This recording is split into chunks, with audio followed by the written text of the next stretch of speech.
Bismillahirrahmanirrahim. Assalamualaikum warahmatullahi wabarakatuh. Hari ini kita masuk pada mata pelajaran pengantar manajemen. Topik yang akan kita bahas yaitu membangun serta mengelola sumber daya manusia. Adapun sub materinya adalah konsep struktur organisasi, mengelola bisnis untuk persaingan global, perkembangan struktur organisasi masa kini, sistem kendali untuk operasi berskala global, dan mengelola sistem pemantauan bisnis global. Untuk itu kami persilakan untuk kelompok penyaji memaparkan dan kemudian kita diskusi. Kami persilakan. Assalamualaikum warahmatullahi wabarakatuh. Yang kami hormati Ibu Profesor Dr. Kori Yohana MM selaku dosen pengampu mata kuliah pengantar manajemen. Pada kesempatan ini kami dari kelompok 12 akan mempresentasikan materi tentang membangun serta mengelola sumber daya manusia. Boleh di next.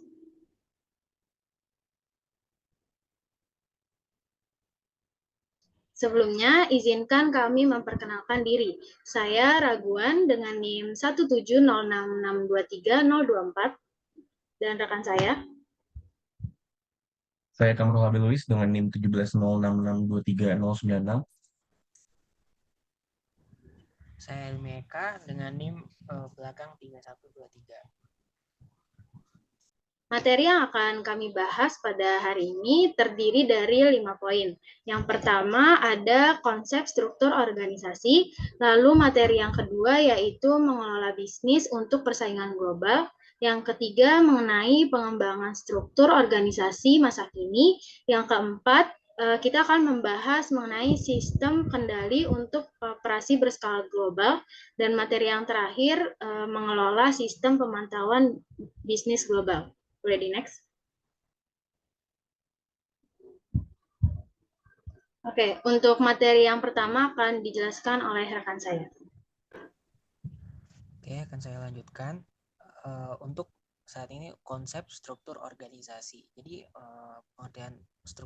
pengertian organisasi sendiri menurut Robin and Judge, struktur organisasi adalah untuk menunjukkan bagaimana tugas pekerjaan secara formal dibagi, dikelompokkan, dan dikoordinasikan secara formal. Lalu ada juga menurut Schermerhorn dalam buku Dian Wijayanto, struktur organisasi merupakan sistem tugas, hubungan pelaporan, dan komunikasi yang dikaitkan secara bersama dalam pekerjaan individual maupun kelompok. Jadi struktur organisasi ini adalah suatu susunan dan hubungan antara tiap bagian serta posisi yang ada pada suatu organisasi dalam menjalankan kegiatan operasional untuk mencapai tujuan yang diharapkan dan diinginkan. Next.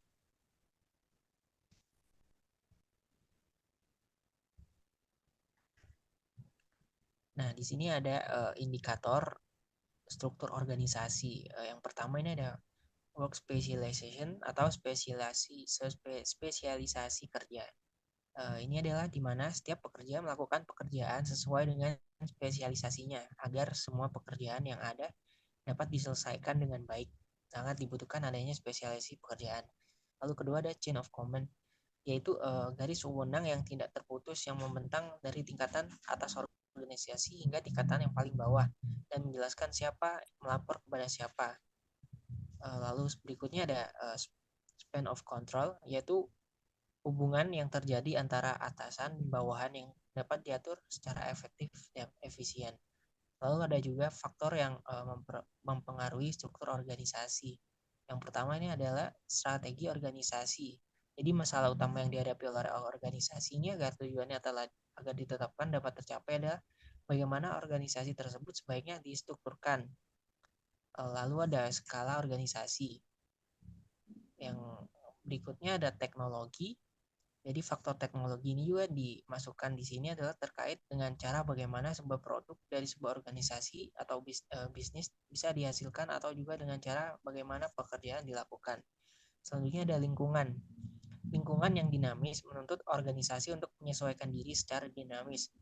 Proses penyesuaian yang dilakukan oleh organisasi juga termasuk dalam penentuan struktur organisasi. Lingkungan yang dinamis akan mendorong organisasi untuk selalu menyesuaikan struktur organisasi dengan tuntutan lingkungan yang senantiasa berubah dan sebaliknya. Next. Mengelola bisnis untuk persaingan global. Tantangan dalam persaingan global. Jadi tantangan yang dihadapkan pada perusahaan di Indonesia ini bukan hanya disebabkan karena banyaknya produk asing yang masuk ke Indonesia, tetapi juga penilaian masyarakat Indonesia terhadap produk luar negeri yang sangat tinggi. Hal ini terjadi karena kemampuan pendidikan dan kesadaran tenaga kerja yang rendah, modal terbatas, peralatan yang sederhana, dan sebagian besar perusahaan hanya mencari keuntungan. Usaha yang dapat dilakukan untuk menghadapi persaingan global adalah perlunya peran dari semua pihak seperti pemerintah, perusahaan, dunia pendidikan, maupun masyarakat. Ada strategi memasuki pasar global. Yang pertama, meninjau lingkungan pemasaran internasional.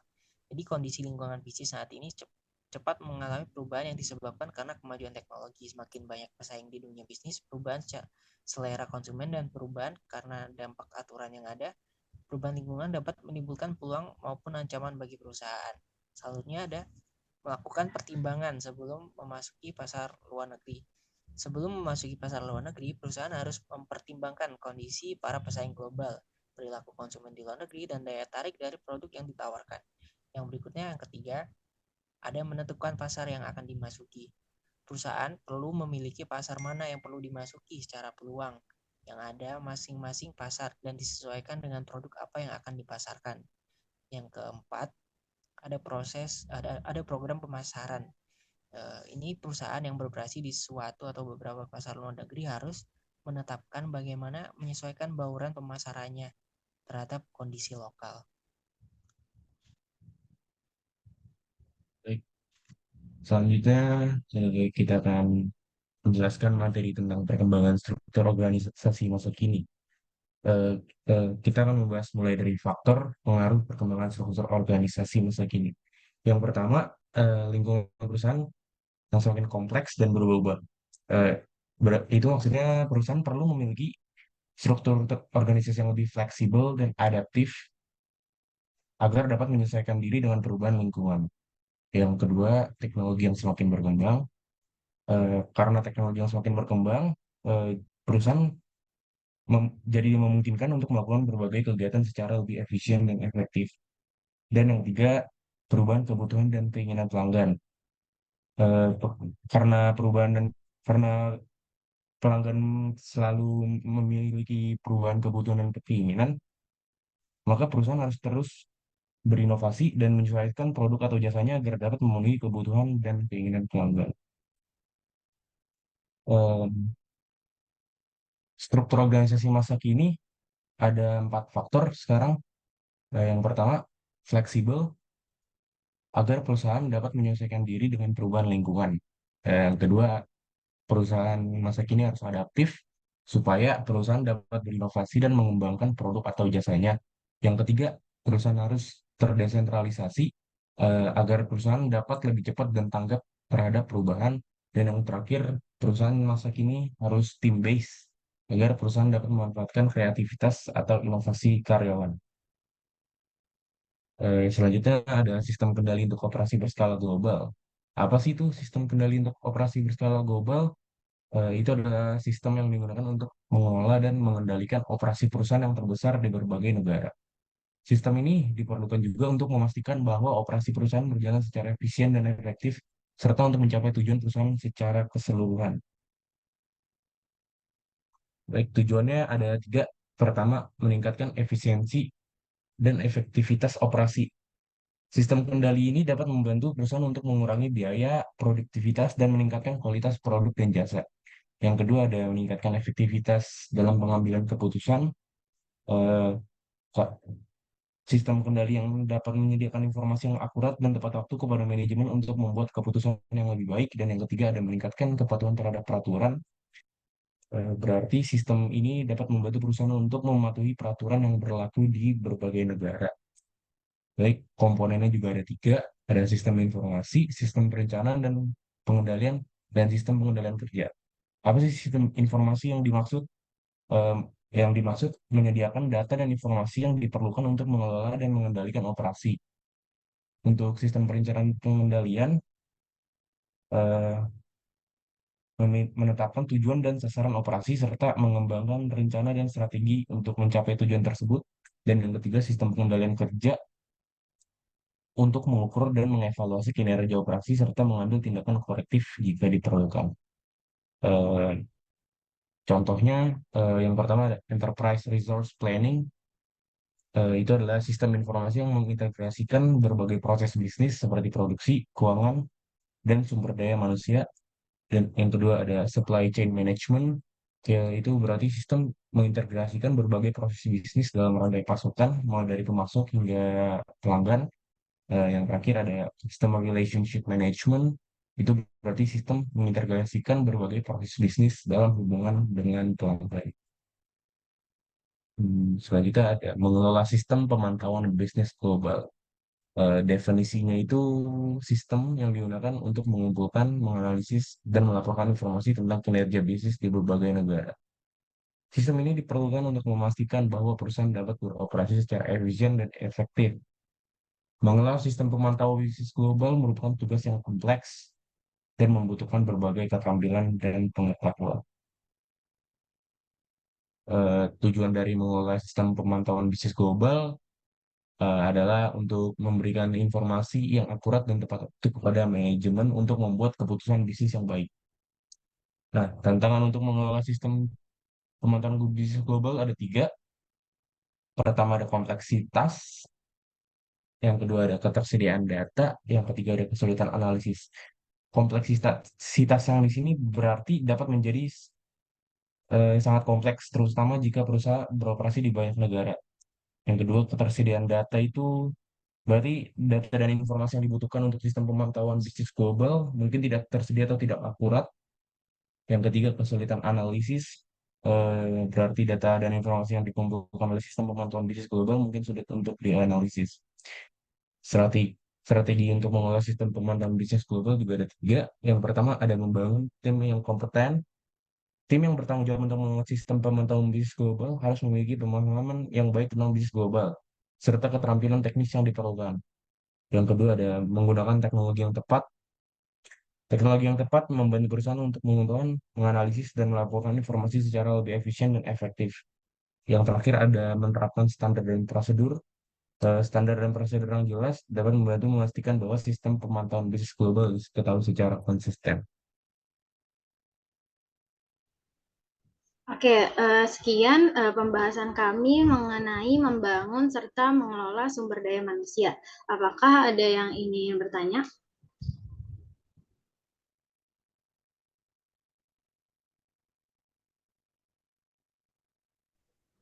Oke, Nova, silakan.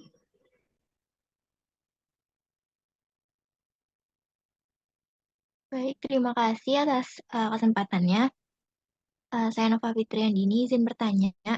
Tadi di poin tantangan ada disebutkan bahwa upaya untuk menghadapi persaingan global itu perlu peran dari semua pihak. Boleh sebutin nggak gimana peran masing-masing pihak tersebut? Terima kasih. Oke, baik. Terima kasih Nova atas pertanyaannya. Izin menjawab. Jadi peran masing-masing pihak itu dimulai dari peran pemerintah. Yang pertama itu menciptakan lingkungan usaha yang kondusif, yang meliputi stabilitas politik dan keamanan. Kemudian berusaha dan ketersediaan infrastruktur yang memadai. Lalu yang kedua ada meningkatkan kualitas sumber daya manusia yang meliputi pendidikan dan pelatihan serta kesehatan. Yang ketiga, peran pemerintah yaitu melakukan penelitian dan pengembangan untuk menghasilkan teknologi dan inovasi baru. Nah, yang kedua itu ada peran perusahaan. Nah, peran perusahaan ini yang pertama meningkatkan kualitas produk dan jasa agar dapat memenuhi kebutuhan dan keinginan konsumen global. Yang kedua, meningkatkan efisiensi dan efektivitas operasional agar dapat bersaing secara harga. Lalu yang ketiga, membangun jaringan kerja global untuk memperluas pasar dan memperoleh sumber daya yang dibutuhkan. Lalu peran dunia pendidikan yang pertama menyiapkan sumber daya manusia yang berkualitas, yang memiliki keterampilan dan kompetensi yang dibutuhkan di era globalisasi.